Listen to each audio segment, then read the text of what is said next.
Greetings, travelers. Greetings, travelers. We're in Jump Scare June with Mark and Erika. Boop, boop.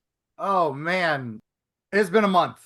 It It's been has a been, month. that is exactly. And I have some news which I will share soon with the travelers out there. But I finished getting my Medusa tattoo from the Sigil Witch. Oh yay! So I want the medical stuff to come off of it, the medical bandage stuff, and then I will share it. She is beautiful, absolutely gorgeous, so I will share that. And then the Sigil Witch is actually going to be doing some classes, even some virtual ones. So as soon as those are up and going, I'm going to have her share those with us, but on how to read tarot and stuff like that, which I think is pretty badass, That's actually. awesome. And we got a lot of people reaching out to us from some of the most recent events about being on the show. So we'll have them on shortly. It should be Oh pretty yeah, cool. we're going to have a very packed July, a very fun Yeah, filled. at the least. That's a good way to say Yes. it.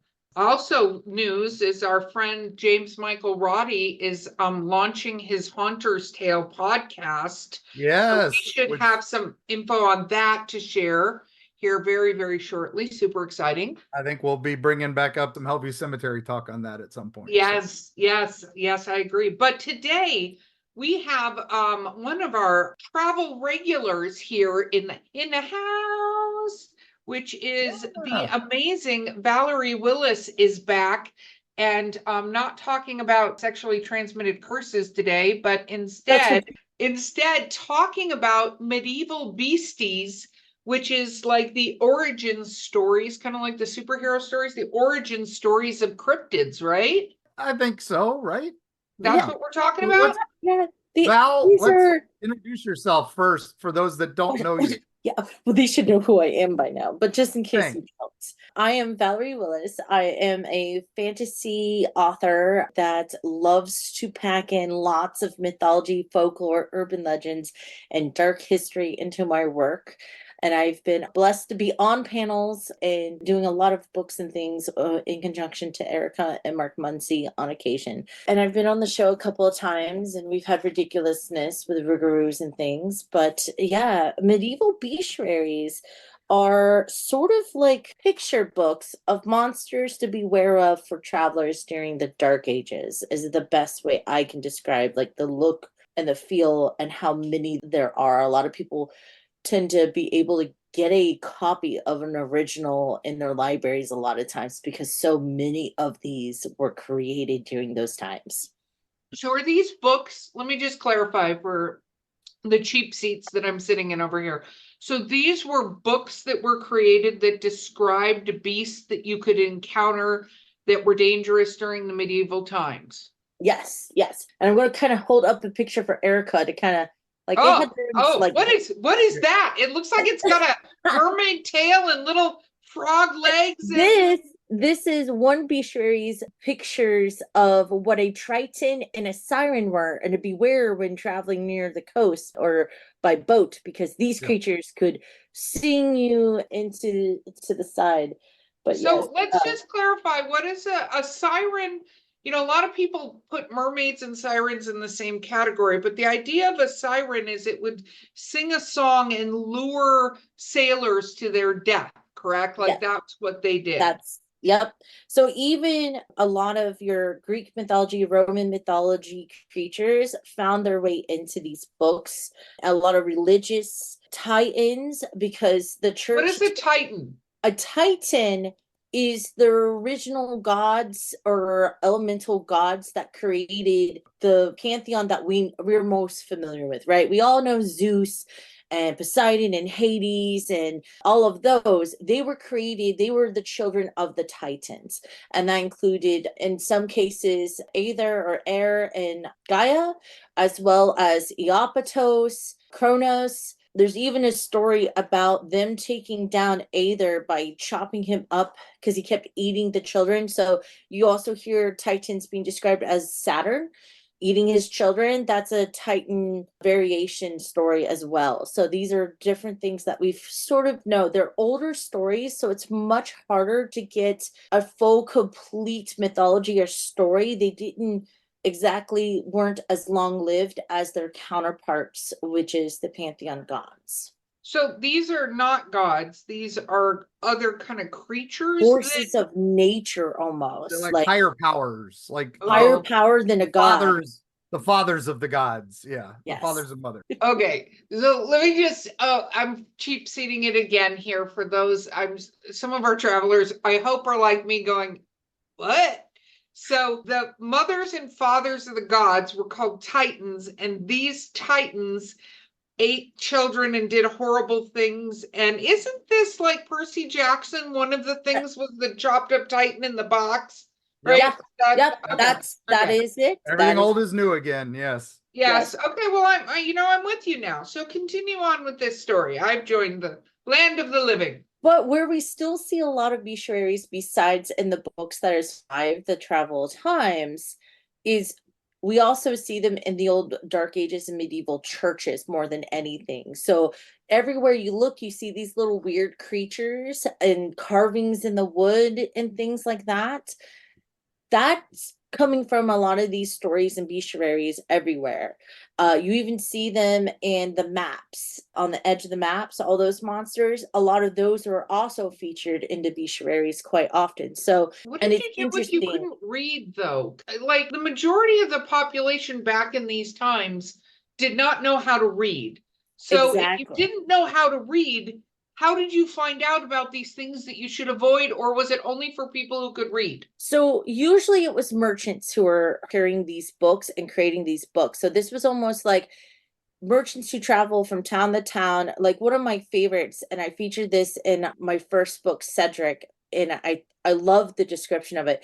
It's called an orm, ORM. A lot of people mix it up with worm or WYRM. No, they are totally different. It is not a dragon. It is this massive earthworm thing, and it was blamed on basically this was the creature who was causing landslides and pathways disappearing and people getting lost, because it's described as this monster that lives under the ground, that it sometimes had entire forests or landscapes on its back, and when it moved or shifted, it would destroy your ability to know which way to go. It would change the land so drastically you couldn't go there. I imagine this was merchants warning other merchants that landslides could happen and you could be in the middle of that landslide, and that was all blamed on this creature called the orm. Which Wow. are the modern equivalent is the Mongolian death worm.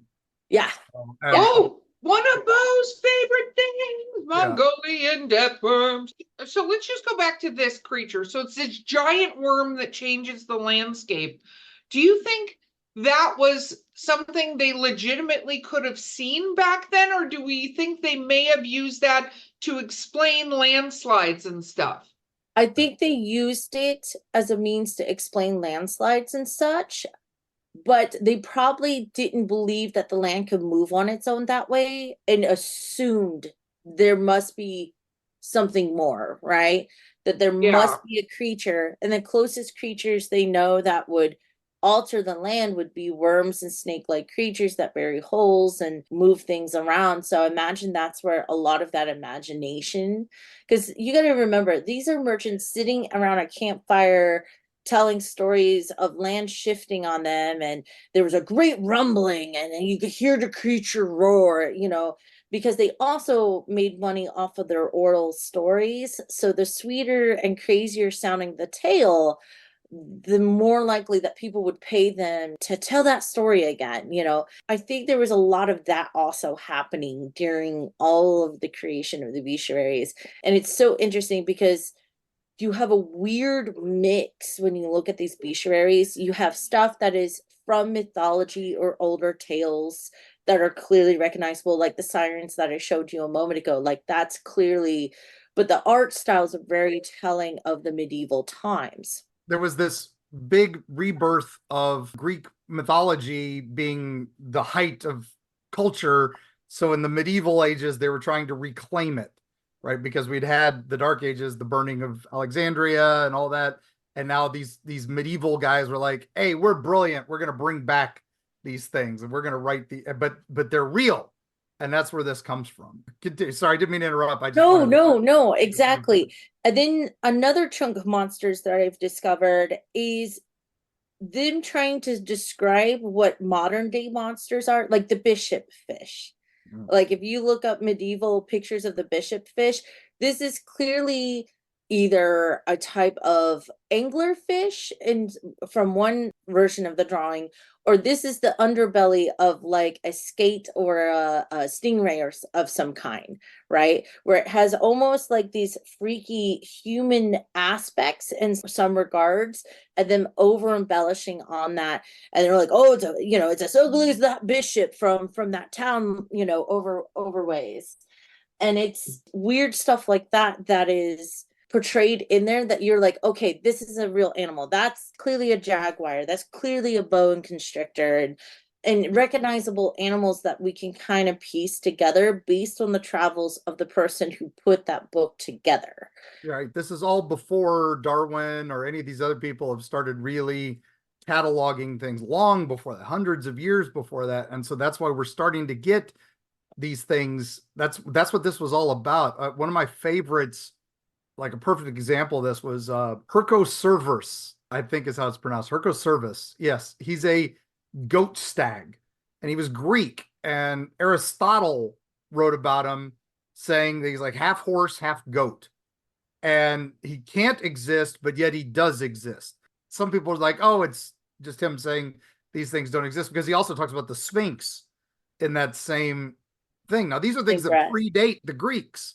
These are creatures that predate that. They go into Egyptian culture and even back to Babylon and Mesopotamia and the earliest Etruscans and things like the birth of civilization. We had these monsters, and they would describe them like this. I like that one because in the medieval update of him, he's a dude in a suit that wears a goat head and is philosophical for some reason. It's like instead of a four-legged beast, he's suddenly turned into this philosophical creature because he's associated with Aristotle. And that shows you how these folklore evolve. It's just so cool in culture to see the monsters, the cryptids change. But this period is just so fascinating because of that. Now, the third chunk is what I like to call the fish was this big. The fish stories, the bullshit stories, yes. The stories to hook in. Maybe, they were inspired by something they saw or overheard in their travels, but they were going to create this imagination of something wild, or cook up a story and blame somebody's greed or sins. Because there, again, a lot of church culture started getting twisted into this so big, in fact, that when you go into a lot of dark age churches, and if they still have the pews and their original rafters in place, there are carvings of all these beasts everywhere. And some of them get really sexual, and sometimes it's very bizarre. Like you're looking and there's all these monsters everywhere. And some of these monsters, are what's my favorite? It is called their duo that are often seen on the pews themselves. They're like a bicorn and something else. In short, the bicorn, it's a female monster, right? Oh, okay. It's got a female face, and the body is really fat, like a panther. And what it was it lived on the diet of hen-picked husbands. Right? That sounds like a Roy Rogers story. These are husbands who have been nagged by their wives so much that this creature has hunted them down and ate them to take them away from the misery.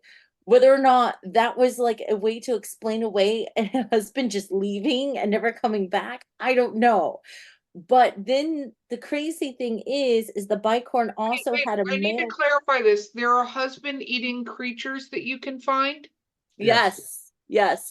And there are wife-eating counterpart that does hen-picked wives is the Chichivachi, which had a body of a scrawny cow or something like that. So a man's face and a malnourished cow. And he ate hen-picked wives. And it was sort of interesting that they chose one to be engorged and one not, which sort of threw this whole like almost bigotry kind of angle on it. And this is a creature carved into the pews at church where people talked about it. So I just want to clarify. So men disappear or women disappear, and it's not assumed that they just left. Instead, Or it's assumed died. that there's these creatures out there eating them. Eating them. Yeah. Yep. Do we think they did this kind of thing because it made it seem like you know how, fairy tales, a lot of the early fairy tales, like the Grimm fairy tales, were to keep people in their places. Did they think it was, if you do this bad thing, then these creatures will come get you? So don't, was it these stories intended to be a deterrent or a justification, do you think? A deterrent. So another famous one that's seen in a lot of the church pews and even on the outside in architecture is what they refer to as the wild man, Yeah. or a hairy man. And so this is almost reminiscent of Bigfoot. And he usually carries a big club with him. And it's interesting because even in urban legends here in the US, way centuries later, we have stories of like in New Orleans, the Papa Boy. And he's described as a big hairy man with some goat features, but he carries a club. And if you do wrong or act wild or unsavory, he shows up and beats you with a club. He will And keep you in line. it tends to blend with ogres, ogre legends and stuff. They tend to blend the wild man with that a little bit. They They're just also usually blend the Green larger, Man uglier humans and hairy, and Harry. Yeah. and generally cannibals. Generally cannibals eating humans, not eating other ogres. One of my favorites, a variant of that is kind of funny because I always joke about it when we talk about Bigfoot. Do you know the monopod? No. Oh Remember my God, that it's so one? weird. It's It's so a, it's weird. it's so crazy. It's a very European creature. It was created by uh a lot of these go back to, in our Wayback Machine, Pliny the Elder. He was the Roman historian that was writing all of these down. He was the first guy to write down all the stuff the Greeks had told him. And we assume somebody told him these to say, don't go this place. And it was basically just to trick the Romans into not conquering that area. But Pliny the Elder, the monopod is basically exactly what it says. It was basically a giant with only 1 foot, and they were apparently common to Ethiopia, and they are very speedy for only having 1 foot, and the Sometimes they're shade-footed ones. described almost like a hand with 1 foot and an Yeah, eye in the center of the yeah, hand. yeah, or just a guy with only one giant leg. And the reason they're so the reason they leave one footprint. That's why Bigfoot, we only find the one footprint. That's actually a monopod. But these guys are so crazy that they lay on their back and they shade themselves with their foot because their foot's so big. It's Wow. so crazy. These creatures are insane. Some of these, the one I mentioned earlier, the Yale, it's not the college. It's actually a symbol of British royalty because they loved this medieval mythical creature. It's like the unicorn in Scotland. This is a basically an antelope or a goat, but the horns are super long, and it's been one of the herald symbols since what, Henry the VII, I think.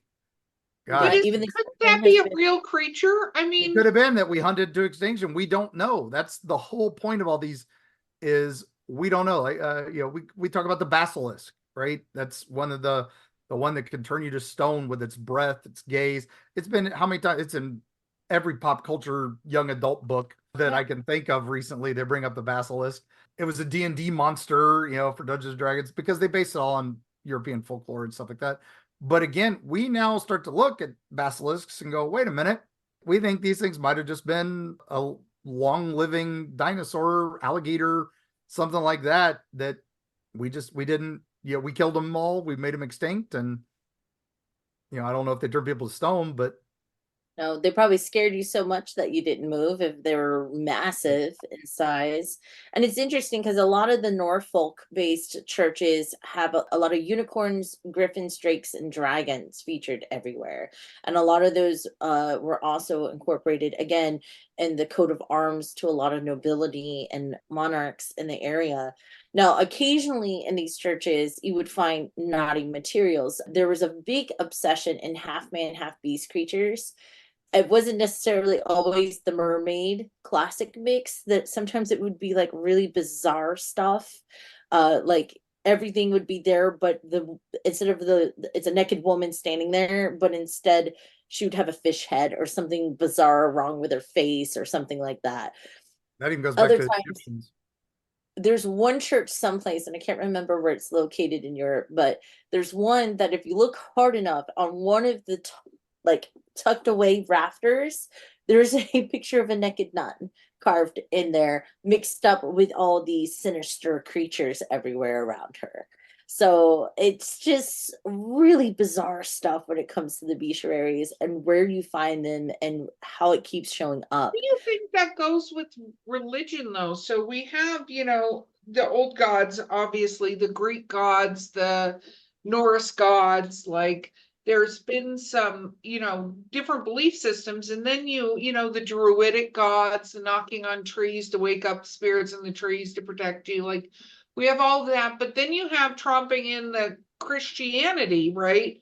Which then, had a completely different situation. So when did Christianity start making its way across to these areas? Because I watched the show Vikings and I don't know the exact time period to which, the Christians came It to. was the Roman emperor or king, was it the Theseus or something like that, had the largest Christian campaign to the point that the oracles in him were like, he went around slaying the oracles and burning down temples and destroying all the Greek and Roman temples. So that was probably like the first huge wave of conversion across Europe and all of that. But how do you then have churches, do you think, with these beasts in them? How do they reconcile that? Because it's not necessarily, these are small villages. No And one's going out there. They're just mythology and not superstition and satanic religion. at this point. These are not anything like that. This is because the masses assume these things are real. They're just God's creatures. And so there's nothing evil inherently about them. It's just the way they are. It's the way these things live out there. They are here there be dragons on those maps because don't go that way. Your ship's going to get eaten. This was stuff like that. The forest was filled with these crazy things. So don't go out there. And then you pray to God and he'll protect you from them. That was why you stayed in the village, stay in your church, stay in your town. It was all a matter of control. Yeah, and the interesting thing, for example, is the story of the Cynocephali and the lycanthropes. Like this carries over. So in Greek mythology, Lycan gets cursed by Zeus to have a dog head, right? Everyone knows the story. No, I don't think everyone knows the story. So let's tell the story. So in short, he fed did he feed his kid to the He invites the gods to a succulent dinner, and he fed them his son, if I remember right. Yes, to fool them. Tells them it's a prize calf or something like that from his herd, and then they're all like, "Oh, this is great!" And it's like, "Oh, it's my son." You fools! I fooled you. And they go, "We weren't fooled, but we ate him anyway." And so they curse him to have an animal head, or they curse him to turn into a wolf every 30 days, depending on the version of the legend.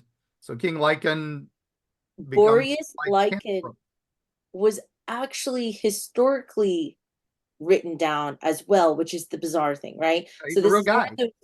He was a real guy, and he went around pillaging other tribes all the time. So this is where part of that, and it also meddles with Apollo, because there's also a variant where he chases after Apollo's wife or girlfriend or the nymph that he's in love. It gets really the lunar weird. cycle part of the werewolf myth. History and stuff mingling together. But even in the 4th and 5th century, there are Herodotus talks about the Cynocephali, which sound very much like the story of Boreas Lycan. This is a group, a tribe of people who are dog-headed people or werewolves, right? And it's interesting because at first, in those earlier translations, that they talk about their tribe, and when you get too close, they harass you with arrows, they shoot arrows at you, and you should leave them alone, right? And then later on, there's a story that involves Saint Christopher, and he's like ran out of food and water. He's in distress when he is picked up by what's believed to be a cynocephaly, which is another variant of this dog-headed man, and taken back to him and his wife's hut, and they nurse him back to health.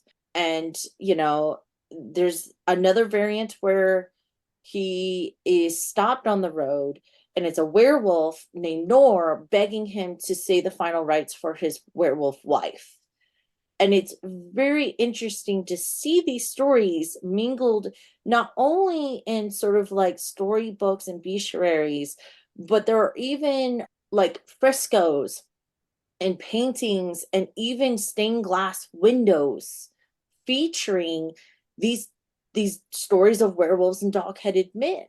Some of the books, cynocephaly, gosh, say that 3 times I fast. know. They're presented as the Scandinavians or the Africans, as just a way of showing this area is uncivilized. So they're dog people. They're dog-headed monsters and stuff like that. So that's where they're in maps and some of the early atlases, for a better term. They were just, that was the way the church portrayed them, right? As, don't go here because St. Christopher's dealing with these dog-headed people there. Well, you know what? It's interesting. We have to take a quick break, but I have a question when we get back, because it makes me think of something. But guys, pay attention to our sponsors, and we will be right back after these messages.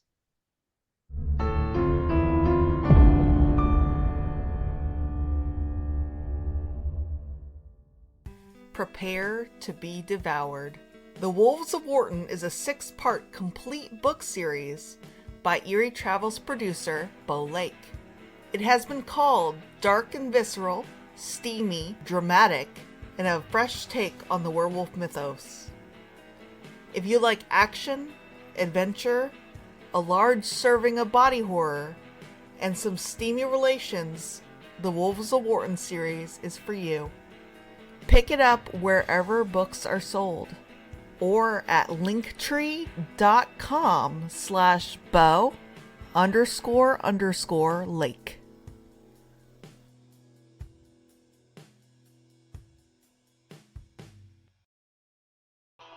Greetings, travelers.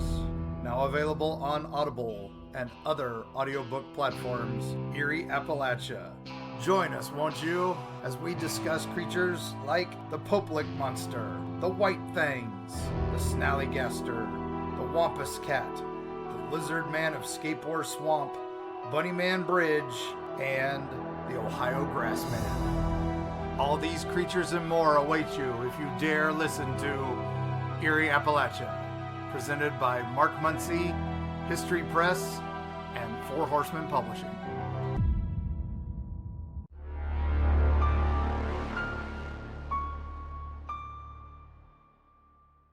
We are back. Okay, so here is my question on this, right?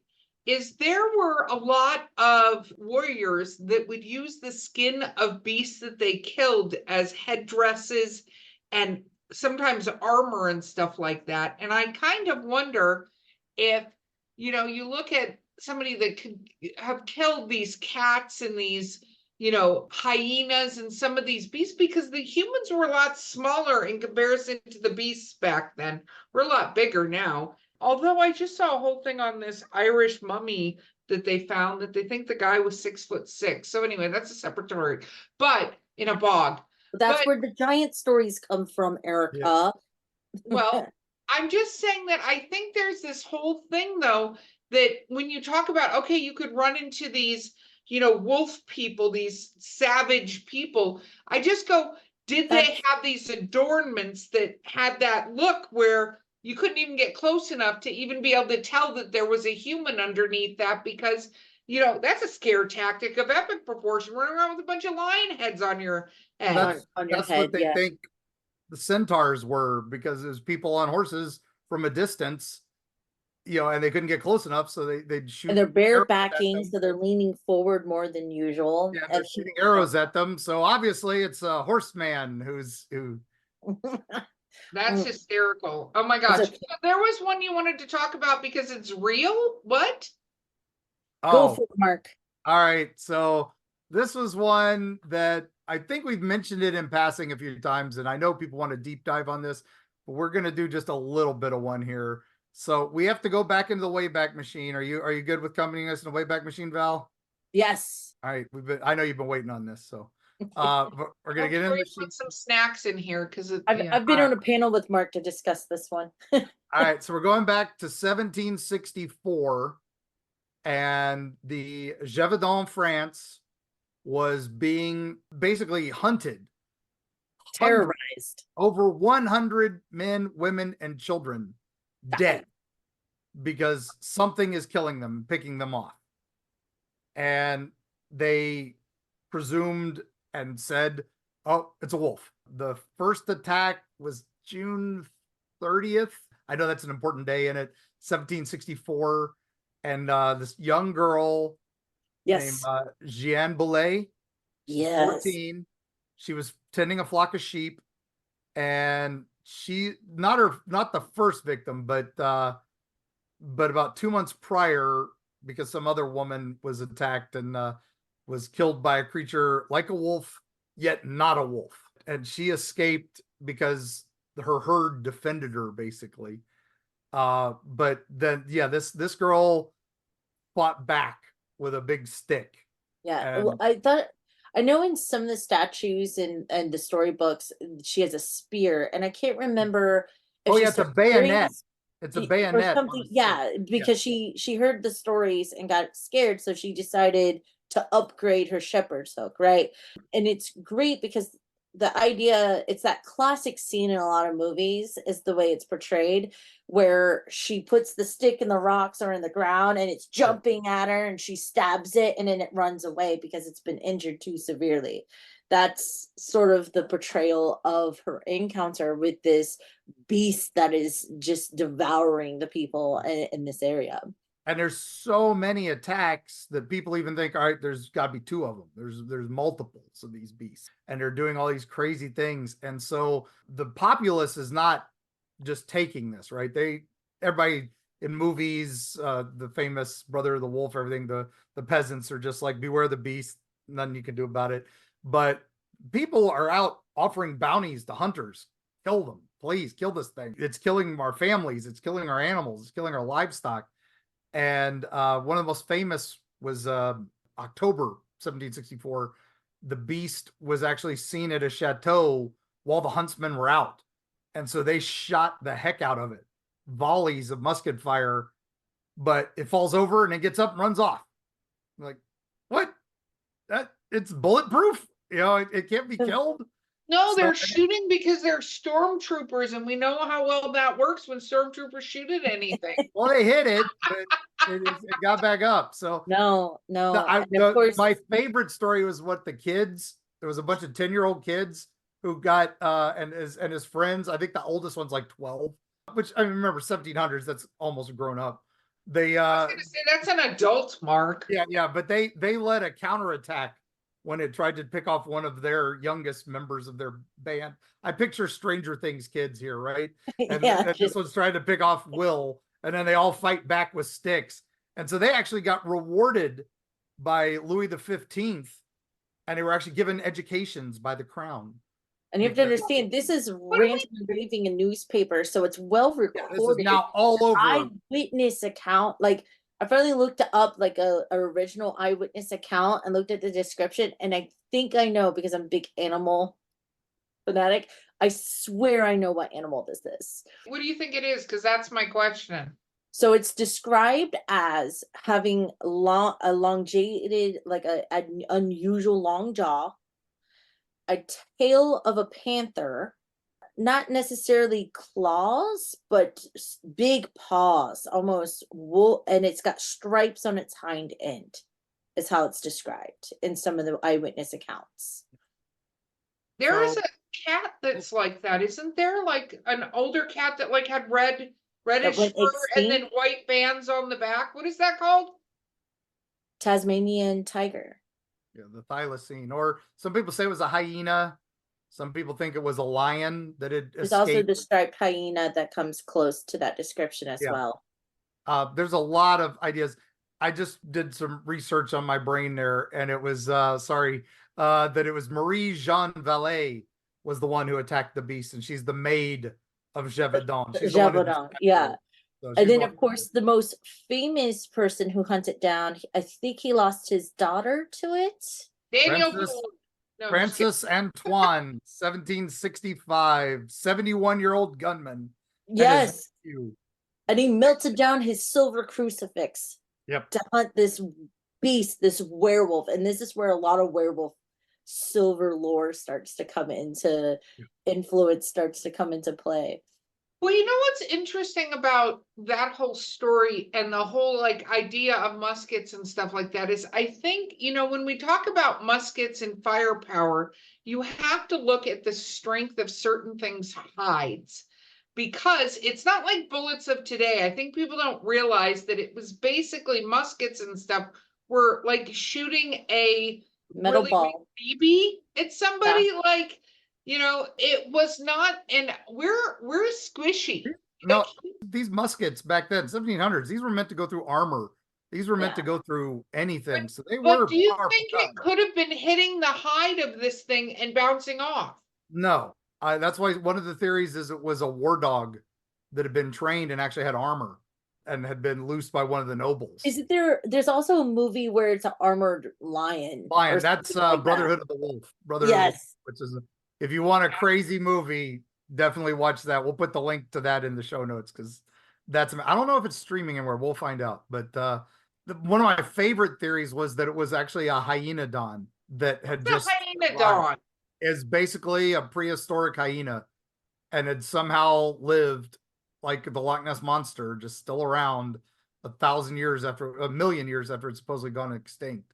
Well, whatever this was, all of these creatures we've described are not solitary creatures. Like, for instance, hyenas very much hunt in packs, and they're known for mimicking human sounds to lure people out. We also know, Ghost in the Darkness, that if lions get a taste for humans, they tend to then continue to eat humans. And there are a lot, no offense. Tigers. We don't Jungle look Lions as of bad as Tsavo, man. antelope. Yeah, the Lions of Tsavo was that killed 130. Yeah, and then tigers. That's why Jungle Book talks about man-eating tigers and Khan and all them. And some were even thinking that this is like some sort of cheetah creature. Now, the medieval bestiary that we were talking about, one of the creatures that they thought might have been this was a I can't remember the name. It's called a pard, a PARD, and it's basically a large spotted cat that can move with great speed, and it's possibly was this medieval creature that was basically they were just seeing cheetahs and they didn't know about it. But the thing is, they were supposed to mate with lions and produce leopards. That's how you got leopards. Was That's how a you got pard leopards, and a yeah. cheetah is how you make leopards instead of two leopards who love each other there's- very much. No, you're There's science that's not working here with some of this.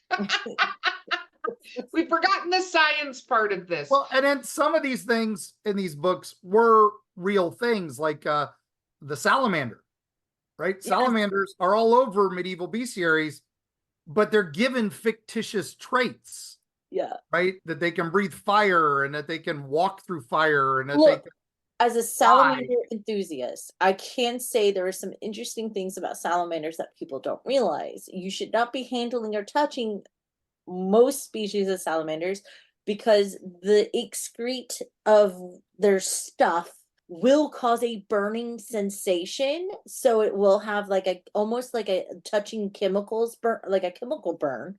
Yeah. And there's even a researcher for tiger salamanders, which is a North American variant that is often sold in the pet trade. If you handle them too much and then touch your eyes and not wash your hands, and I don't know why you do that, it could cause temporary blindness for several weeks.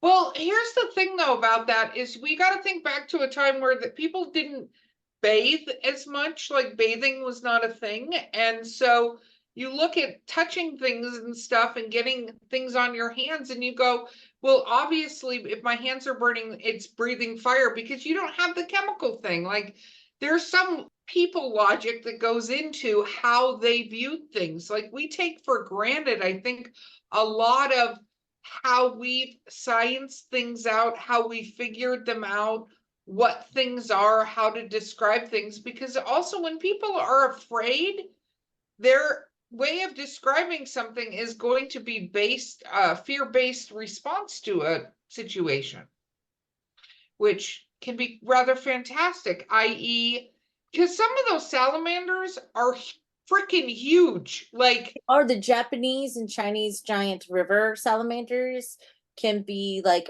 5 feet, 5, 6 feet. Here in North America, it's called the hellbender, that can get as big as a medium-sized dog, or most monitors. They're huge. Yeah, they're native to our area, the Smokies, and they're Yeah. very threatened species.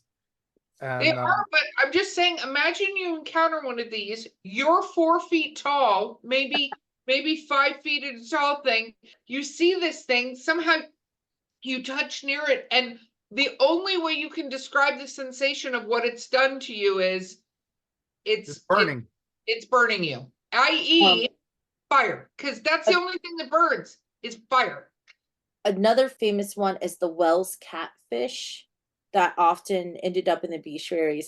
And people hunt these, but the record weight for one of these bad boys is 297 pounds. They could swallow tiny humans. That there are still Well, catfish normally that are. There are some things there's up in the. catfish and sturgeon that are that big, easy. Oh God, yes. White I was going to sturgeon. say there here are in things in Florida. the Great Lakes and some things that maybe had some sort of radiation to them that could eat you. Yes, maybe. But I kind of wonder, what do you guys think about the fact that when we look at the evolution of certain species and the decreasing of certain species, there is a chance that there were some, like we talk about the giant squid, which that I know was in some of these bestiaries, like the kraken, right? That would come and take down boats and stuff. And now we've seen the giant squid, right? Yeah, Like Colossus squid, I think is what it's. The they've colossal dubbed it. squid, yeah. Yeah. And now we think there might even be a bigger one.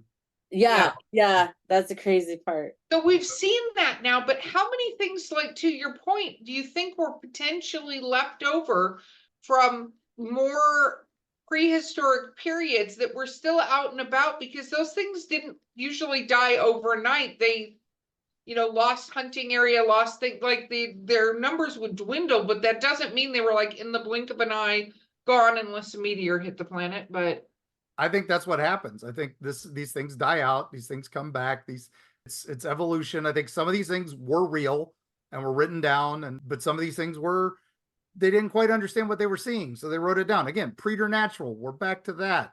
They were making notes of what they didn't understand yet. One of the most common things in these things were elves, right? The elves, they're all over Germany, England, Scotland, Iceland. It's just, I think the Scandinavians called them the Alf or Alfin. the Alfheim, yeah, whatever. And they would steal healthy children and substitute them with the weak elf children so that you could raise them on human milk. Changelings and fairies, mister. I'm just And joking. sometimes they were helpful. But there's both, right? And it's interesting because there's a story in Scandinavian tales that and of course this is also, you can find some variants of this written down in these bestiaries, where the Alfin, in order to keep peace and qualms with them in the area, the men and children had to stay. It was almost like a really bizarre winter solstice ritual. The men and children must stay and not leave the house from sundown to sun up. And all the women would leave, taking dishes and food, and would not return into the morning because they were catering to the Alfin to make peace for the coming year or something like that. And it was just a really bizarre thing. I'm like, was this just the wives coming up with a way of just, we're going to have a party tonight? Screw them. Get out of the house. We're tired we're having a ladies' night. But even then, as like I said, in early days, they're these little people, they're this, but then as the medieval romance period picks up, they start making them more romantic figures, and and suddenly there's this whole attraction starts coming into it, and they become sultry and succubus and incubus. Great example of that, where it got sort of like really weird and crazy. I tried to dive into it. There's slight variants. She shows up in a lot of the bestiaries and for merchants who traveled through Italy. So there was a town named Ravenna, and men who were notorious for being womanizers or adulterers were being murdered. They would Mm. find them with their hearts and guts ripped out just outside town. Maybe this is cousin to Spearfinger. Right? But she was described as looking like a gorgeous woman, gorgeous head, sometimes short hair, sometimes long hair. And it's always funny because in this particular creature, they make emphasis of the great mass of breast and the very curvature of her hips. But then you have a scaly, sometimes one-legged falcon leg or a snake body. And sometimes she's described with also having a third eye or a horn. And either bird wings or bat wings attached to her. And if you cheated on your wife or your lover and you were going to Ravenna or coming out of Ravenna, there was a high chance you were not going to live because she could smell it on you. But the whole premise would be that she could lure these men in, right? Like that's Mhm. the idea. So Yeah. how you doing? Like what? You don't have that thought. Like you don't have the how you doing thought if you see something like that. But I don't. I think it's interesting. I think it's interesting that a lot of this is tied to doing immoral situations. Mm-hmm. That Mm-hmm. these legends, and you kind of have to wonder how one starts this legend and that it passes so frequently that if you do this thing, you're going to see this heinous creature and she's going to do you harm, So right? one of the things that I think was going on and why there's this weird tie-in with weird like morals that seem a little unusual at times and the amount of the that certain type of moral, right? So we have in the dark ages pretty much everything has gone to the shit. There's a reason why we've all at this point it's almost like society has regressed horribly. All the great empires are gone. People are regressing back to the tribal way of living or compartmentalizations of villages. The church has lost its reach, where once the Pope reached all the way across all of this, now it's rescinded because there's turmoil there. And they're trying to push out the prerogative of saints and send out bishops to these boonies, and no one knows if the bishop ever made it, right? Or what things, horrible things he's experienced by the time he gets to the church is completely questionable.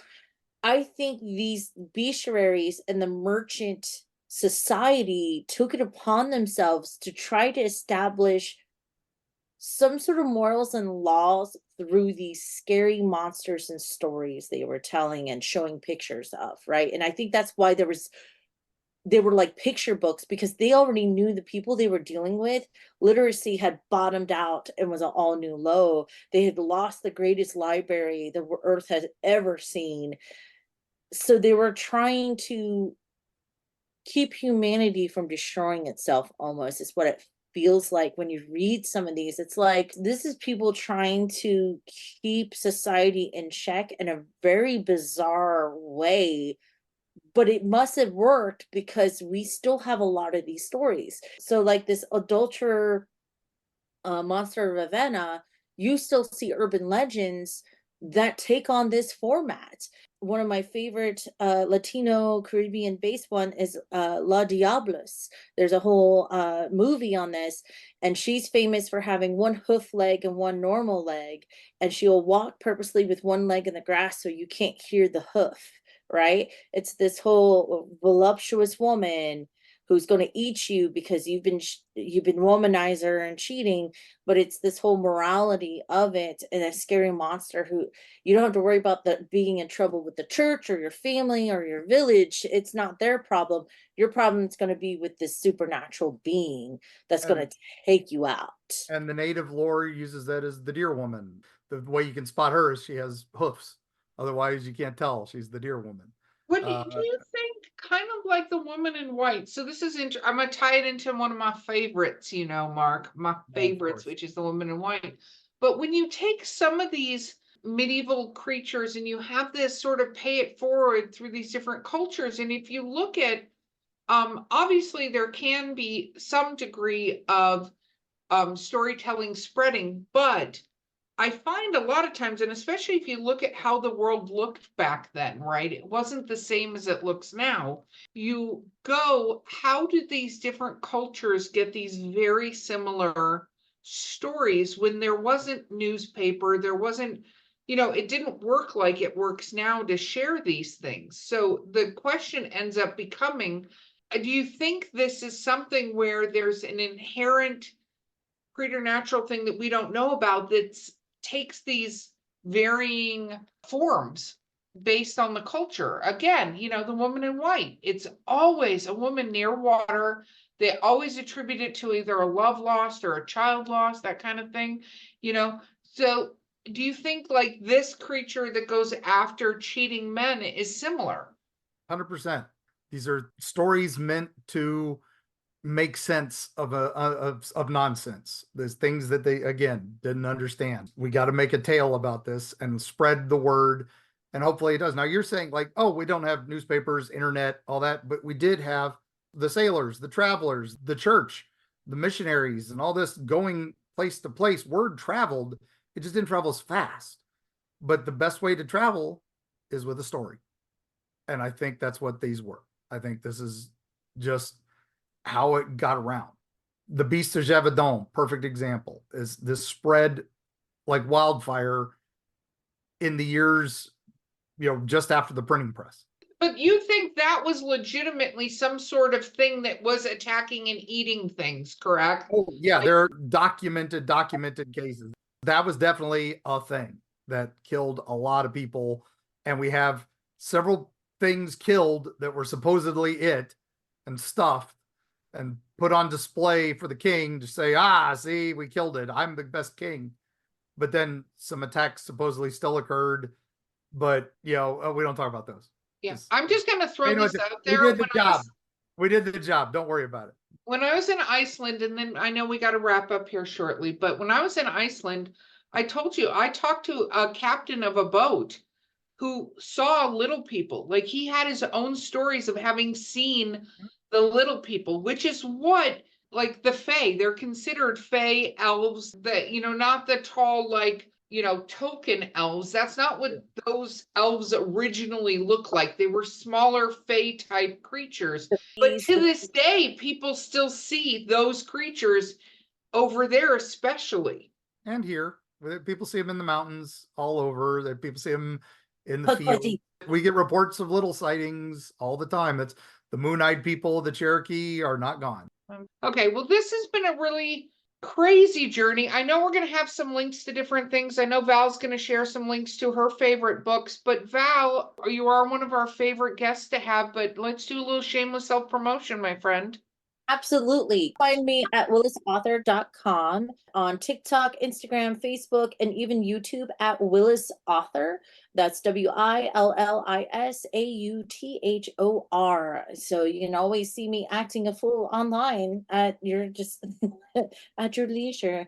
You can also find me haunting on occasion the Eerie Travels Discord channel. So that's always a good time as well. Are your medieval bestiary reprints, are they still available?